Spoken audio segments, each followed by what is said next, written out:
Up next in the broadcast, as angry protesters take to the streets across the U.S., police officer Darren Wilson breaks his silence for the first time since the shooting death of black teen Michael Brown. Wilson says he's sorry for what happened, but that his conscience is clear. Two of Korea's top conglomerates strike a $1.7 billion deal. Samsung Group sells controlling stakes in 4 of its affiliates to Hanwha Group, marking the first such sale by Samsung in nearly 2 decades. Korea finalizes plans to send its first medical team to Ebola-hit Sierra Leone.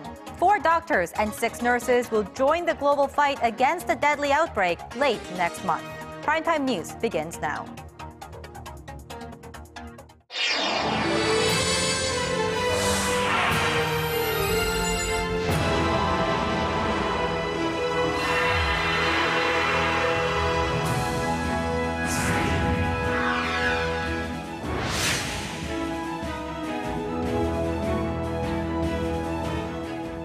Welcome to the program. You're watching Primetime News live from Seoul. I'm Hwang Sung-hee. And I'm Sean Lim. Thanks so much for joining us. We begin with what appears to be Samsung's latest moves to give itself a leaner, more competitive profile. The nation's largest conglomerate announced that it would sell off chemical and defense affiliates to the Hanwha Group.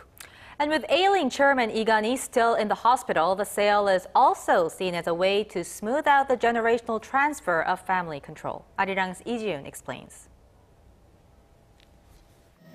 2 of Korea's biggest conglomerates have agreed on a $1.7 billion deal. On Wednesday, Samsung Group said it will sell its controlling stakes in 4 of its affiliates to Hanwha Group. Considering Samsung hasn't sold off an entire business to a domestic rival for nearly 2 decades, the news is a big deal to many. Samsung is selling its defense businesses, Samsung Techwin and Samsung Thales, along with its chemical units, Samsung General Chemicals and Samsung Total Petrochemicals, to Hanwha. However, it is keeping Samsung Fine Chemicals and Samsung BP Chemicals. These are the ones that make materials for rechargeable batteries and liquid crystal display. With this deal, Samsung Group is looking to pull out from its defense and chemical businesses. Instead, it's going to focus more on its core businesses to bring in more profits. They include electronics, financial services, engineering, and construction. Experts say Samsung is taking aggressive steps toward restructuring, doing away with affiliates that don't improve the group's competitiveness. They add the company also seems to be getting ready to transfer the group's ownership to the next generation of the family, considering its head Lee Kun-hee remains in hospital after suffering a heart attack in May. With the purchase, Hanwha Group will jump up the ladder to become Korea's 9th largest conglomerate.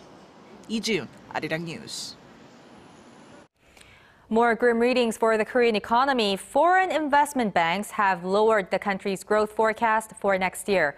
Bloomberg says 34 major foreign institutions, including Moody's and HSBC, cut Korea's growth outlook for 2015, putting the market median at 3.6%.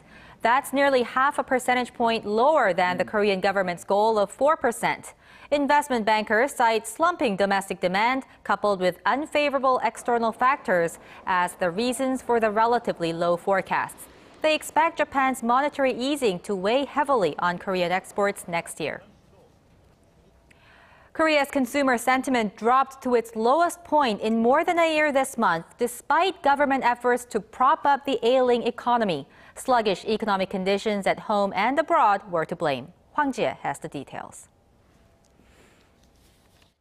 The Korean government is trying to boost economic sentiment through a set of aggressive stimulus measures, but those efforts are not bearing fruit, not yet, at least.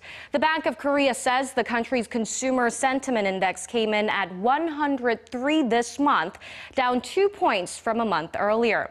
The figure is even lower than the level recorded just after the Sewol-ho ferry sinking in April, a tragedy that seriously dented private consumption. The central bank says the drop in this month's index largely stems from sluggish domestic demand and worsening global economic conditions like the weakening Japanese yen and the U.S. Federal Reserve cutting back its stimulus measures. Experts add that the lowered growth forecast of major institutions also dragged down sentiment. 신뢰가 높다고 할 수 있는 한국은행 Korea's central bank, considered one of the most credible institutions, has cut its growth forecast for the domestic economy for next year. And although the government hasn't given out its new official outlook, there are expectations that it's also going to trim its projection. Despite the drop, a reading above 100 indicates that optimists still outnumber pessimists. The monthly index reflects the overall economic outlook of consumers, their living conditions, and future spending plans. To push up consumer sentiment in the long term, experts say raising the country's income level is critical, adding that the government's expansionary policies are only a short-term solution. Hwang Ji-ae, Arirang News. Korea's poor is getting poorer according to the latest government data, and that means the poverty gap continues to widen despite policies to narrow the divide. Hanwha reports on how Korea also falls short in this area when compared to its OECD counterparts. The gap between the haves and have-nots in Korea is widening, while government efforts are not efficiently improving income distributions. Korea's poverty gap last year was 36.4%, up nearly 1 percentage point from 2012 and nearly 2 percentage points from the year before. Statistics Korea says households that earn less than half of the country's median household income accounted for 18.9% of all households last year. But the government's tax, welfare, and other policies managed to reduce the number of households falling below the poverty line by 2.5 percentage points. The effect of the government policies, however, was disappointing when compared with progresses made in other OECD nations. In 2011 alone, taxation and other government steps made an improvement of nearly 32 percentage points in Ireland, where less than 10% of households fell below poverty line. Government measures in France, Finland, and Germany all made improvements of more than 20 percentage points. The improvement in Korea for that year was just 2.1 percentage points. Experts say Korea's income redistribution policies produced poorest effects among OECD nations.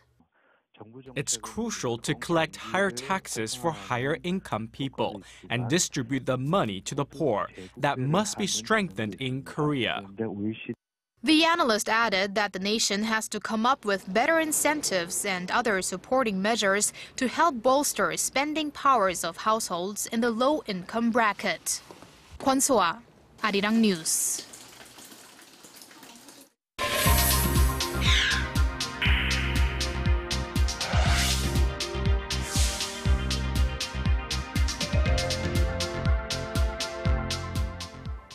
The Korean government will send its first medical team to Ebola-hit Sierra Leone next month.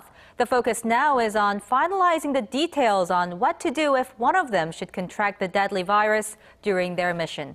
Kim Ji-yeon reports. Korea has finalized the details of a medical support team that will be sent to Ebola-hit Sierra Leone next month. Seoul's foreign ministry says it will deploy a group of 10 that includes 4 doctors and 6 nurses. They're scheduled to depart on December 13th and first head to a British Ebola treatment facility near London for training. Their medical work in Sierra Leone will start on December 29th, and it's expected that they'll stay there for 3 months. We selected Sierra Leone due to their high number of Ebola patients. The virus is spreading at a fast pace, faster than in Liberia. And the recovery rate of those infected is also high in Sierra Leone. So we thought our help would be most effective there. The ministry is also preparing for worst-case scenarios. In the event a team member contracts the Ebola virus, the ministry is considering transporting the victim on a U.S.-run private airliner to a facility in Europe for treatment. They would not be sent to Korea due to concerns that the long flight could worsen their condition. Once their mission in Sierra Leone is complete, all team members will be quarantined in Korea for 21 days to make sure they're Ebola-free.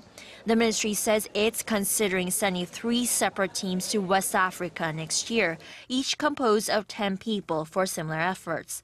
Korea dispatched a team to Sierra Leone earlier this month to conduct site inspections of medical facilities there. Kim Ji-yeon, Arirang News. If North Korea decided to attack, what does South Korea have in store to counter its threats? A security forum was held in Seoul to discuss this question and also ways to successfully deal with provocations from the North. Kim Hyun-bin reports. The South Korean government needs all the help it can get in dealing with its unpredictable northern neighbor. That's why every month, academics and military experts gather for a security forum hosted by the Asia-Pacific Policy Research Institute. The latest meeting came Wednesday. The purpose of Foreign and Trade Policy Forum is to analyze the internal and external international environment of Northeast Asia with a special reference to Korean Peninsula and to try to propose the policy suggestions, recommendations to our government. In the latest forum, experts in each field focused on how to enhance both military and non-military strategies that will play a crucial role in the event of war. In addition to leading researchers, the forum welcomed Army ground warfare specialist Song Yun-hwan. The general says even though North Korea is much weaker economically and militarily compared to the South, the threat the communist regime poses is still great, as it's capable of attacking at any given moment. I believe that North Korea could use asymmetric tactics and unethical ways to threaten our country. Numerous aspects of wartime scenarios were also covered, including how to minimize civilian casualties, the South Korean military's defense against the North's weapons of mass destruction, and the importance of security strategies in the time of war. Kim Hyun-bin, Arirang News. China stands firm in its displeasure over a possible U.S. deployment of a long-range missile defense system on the Korean peninsula. Chinese ambassador to South Korea, Chu Guo-hong, says the move would hurt Korea-China relations as the range of the American THAAD battery of 2,000 kilometers includes China. He adds, though the system would counter missiles from the north, it could also be used to target China's defense systems. Seoul has denied its involvement in a possible deployment of a U.S.-based system, saying it's currently developing its own low-altitude missile defenses. Korea's largest annual design fair kicked off this Wednesday in Seoul. Our Park Ji-won shows us some of the most innovative and creative design collections with a focus on improving people's lives.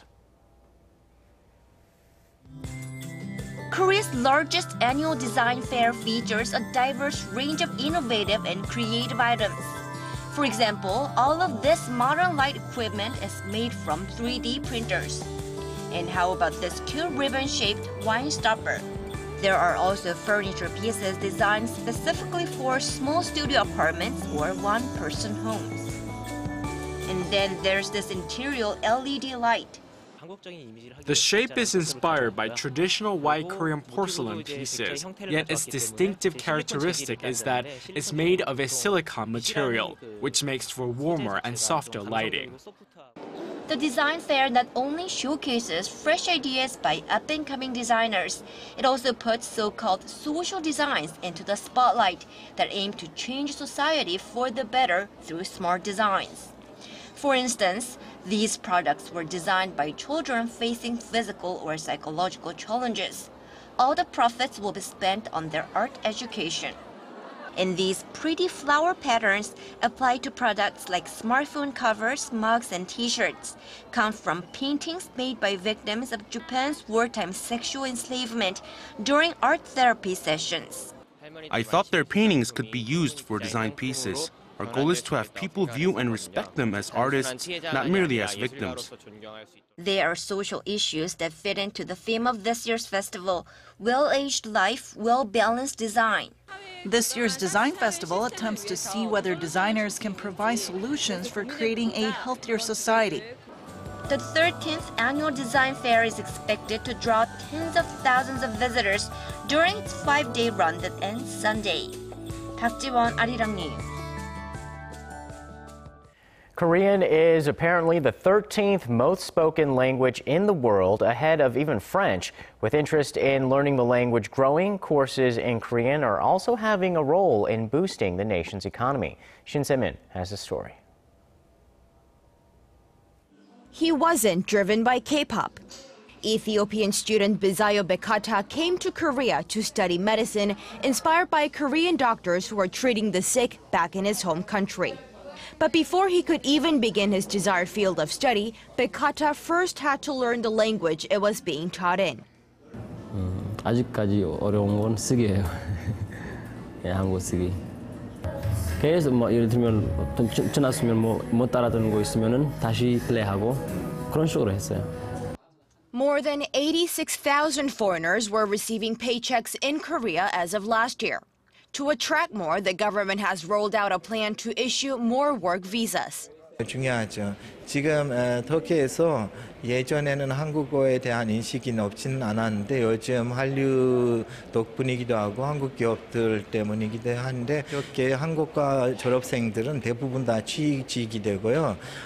이스탄불이나 큰 도시에 터키 큰 도시에 있는 한국 기업들의 취직이 되고.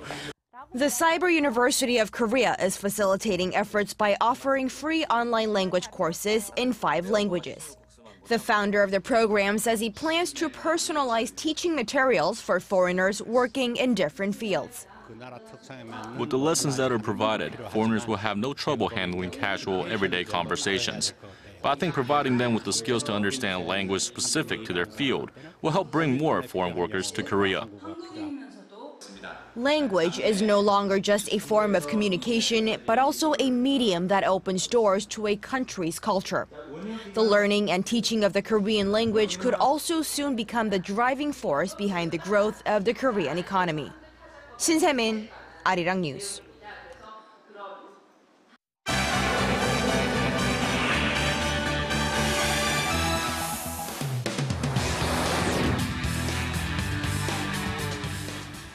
Widespread protests have erupted in cities across the U.S. for a second day following the decision by a grand jury not to prosecute a white police officer for killing an unarmed black teenager. With more, we turn to Paul Yee at the News Center. Paul, there's been several key developments in the wake of Monday's announcement by the St. Louis prosecutor. Let's start with the protests. What's the latest on that front? Well, crowds of demonstrators returned to the streets of the American town of Ferguson, which has been left scarred in the wake of mass rioting.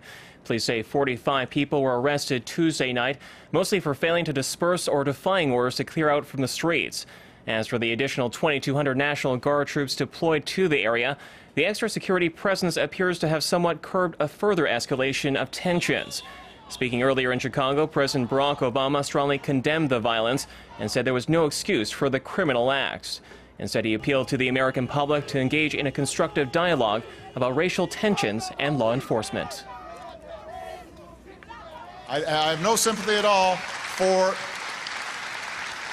destroying your own communities, but for the overwhelming majority of people who just feel frustrated and pained because they get a sense that maybe some communities aren't treated fairly or some individuals aren't seen as worthy as others. I understand that. And I want to work with you, and I want to move forward with you. Meanwhile, the police officer in question, Darren Wilson, broke his long public silence in a televised interview on ABC News. During the interview, Wilson defended himself, saying he feared for his life and that he could not have done anything differently. I had reached out my window with my right hand to grab onto his forearm because I was going to try and move him back and get out of the car to where I'm no longer trapped. And when I felt it, I just felt the immense power that he had. I mean, the way I've described it is it was like a 5-year-old holding on to Hulk Hogan. That's just how big this man was. The lawyer representing the family of Michael Brown has criticized the grand jury's decision not to indict Wilson on criminal charges for killing their 18-year-old son in August. They claim that the process was rigged from the start against minorities. But they also called on the public to refrain from violence and to protest in a peaceful manner. Entering to Hong Kong, police have again clashed with pro-democracy protesters as the city government pushes to clear out the main demonstration site in the Mong Kok district. Several thousand police officers were deployed on Tuesday to help bailiffs dismantle the protest camps and eventually reopen the main road. Local media reports say the key protest student leaders Joshua Wong and Lester Shum were detained in the protest. They, along with dozens of others, were taken into custody on charges ranging from contempt of court and obstruction of public officers. We are hoping the authorities can explain the situation. Today, for no reason, a crowd wearing red caps who appear to be pro-Beijing protesters are here to clear the site. What gives them the power to clear the site? How can you prove that they are the workers who have the authority to do this? Many demonstrators still say they remain defiant in their fight for fully free elections in Hong Kong's 2017 chief executive polls. This follows violent clashes Tuesday night, which ended with police detaining more than 100 people, the highest total in a single day since the movement started over 2 months ago. And finally, heading back to the U.S., Black Friday is just around the corner, and major retailers are bracing for the onslaught of shoppers. But a new survey shows many of them are taking a pass this year. According to Deloitte Consulting Services, nearly 70% of American consumers are not motivated to go out to stores on Thanksgiving Day. They say they'd rather spend their time this holiday weekend with friends and family. Only 48% said they plan to visit stores on this Black Friday. That's down 5% on year. The majority of respondents believe the annual deals aren't as good as they used to be, and that it wasn't worth beating the mad rush of bargain hunters. No, I think this year consumers are very optimistic, at least to spend on the holidays, and particularly there's a lot of things moving in their favor. I think that gas prices is certainly helping. Retailers are being very promotional this year and spreading it out, and I think consumers generally have a very positive outlook. Meanwhile, retail analysts are expecting an economic boom to come out from this year's inevitable shopping spree. The latest forecast by Fitch Ratings predicts U.S. retail sales growth will peak between 3% and 4% through the end of December, up from 2.8% last year. And that wraps up our look at international stories making headlines around the world. I'll see you back here tomorrow night.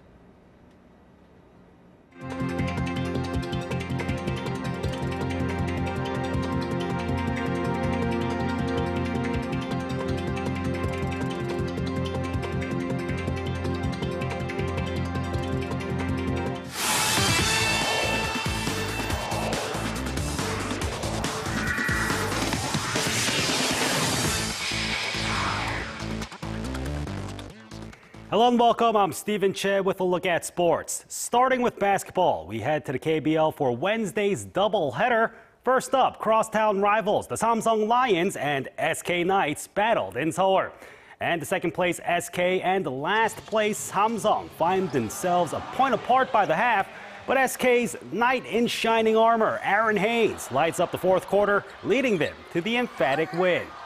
Meanwhile, in Goyang, the KT Sonic Boom take advantage of the Orion's porous defense for the 29-point victory.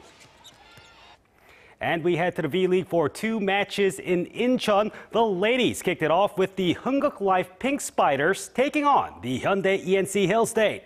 And number one Hyundai ENC build up the 2-0 lead before the Hunguk Life Pink Spiders battle for the next two. But Hyundai's hard to beat with Rahimova in the game. They take the 5-setter with ease. And meanwhile, the Korean Air Jumbos fly in any weather, even through the KEPCO Big Storm. They take the straight sets victory, and they take it with ease. And now to the rare midweek matches in the K-League. First to the Group A for the meeting between FC Seoul and the Pohang Steelers. And both teams play a scrappy first half, combining for just 5 shots. The second half sees more offensive chances with Seoul the aggressor. But Molina can't find the net as they end in a draw. And for Group B, despite Incheon United's best efforts, the Seongnam's lone goal by Kim Dong-sup right before the half proves to be the winner there. And looking overseas for more football, Barcelona superstar Lionel Messi became the Champions League top goal scorer with a hat-trick in his team's 4-0 win over APOEL Nicosia. And coming into match day 5, he was in a 3-way tie with Cristiano Ronaldo and Raul Gonzalez. But with his 3 goals, he shattered the record to stand alone atop the list with 74. The 27-year-old is having an historic week. This coming just days after scoring a treble to break the Spanish League scoring record as well. And that's all I have for now. Stay tuned for the weather up next. Have a great evening.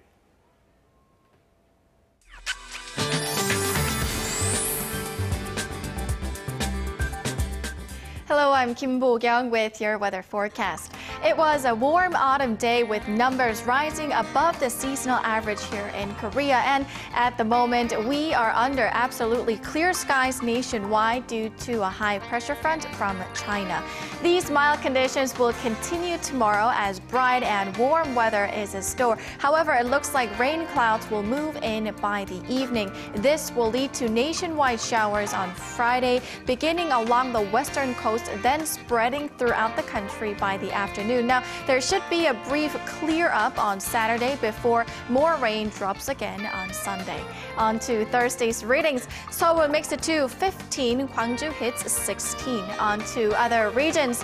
Jeju peaks at 17, while Dokdo and Mount Kumgang reach 14. That's all the updates I have for you now. I'll see you soon. Well, that's primetime news for this Wednesday. Thanks for watching. I'm Hwang Sang-hee. And I'm Sean Lim. Have a great night. We'll see you soon.